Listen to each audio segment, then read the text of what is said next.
On September 13th, 2018, Hurricane Florence, a Category 1 Cape Verde hurricane, began its assault on the eastern seaboard of the United States with Wilmington at the center of its might.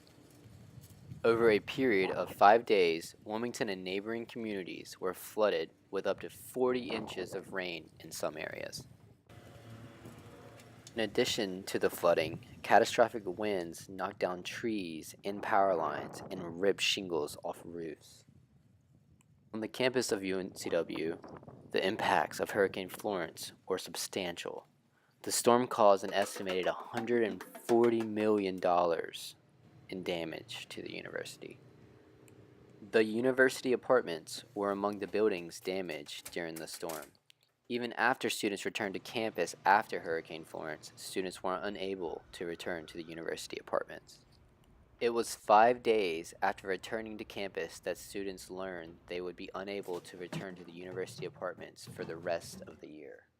The students were informed that they would have to gather their belongings and move to alternative housing off campus. I'm standing here today at University Apartments, and as you can see, this place is deserted. As you can look around, there is nobody living here. The apartments are essentially condemned for the time being, and as you can see, there's no construction work as of this date. Sheeting can be seen covering the roof, showing where shingles were ripped off due to catastrophic winds during Hurricane Florence. As of today, this deserted area is just used as a pathway for students to migrate from class to class. Now, let's go meet up with a former resident of University Apartments. Okay, hello. Hi, Can you tell me what your name is? my name is Skylar Murphy. Hello, Skylar Murphy. When did you find out you were going to have to move out of the University Apartments? I found out at the end of the first week when we came back.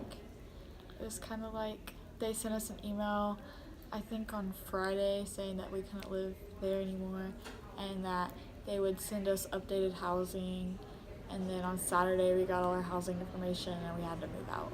Wow, so what were your concerns as far as how late they told you about? I was really stressed out because I couldn't move all my stuff by myself. I had stuff that I had like my parents helped me carry in and put together. So I was like worried about not getting all my stuff out in time, and I was worried that my stuff was damaged. I was worried about the new housing. I was really worried.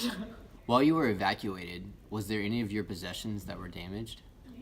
No, I heard that a lot of people's have been damaged, but my stuff was all fine. During the evacuation, where did you stay? I went back home, which is Bostic, North Carolina. No one knows where that is.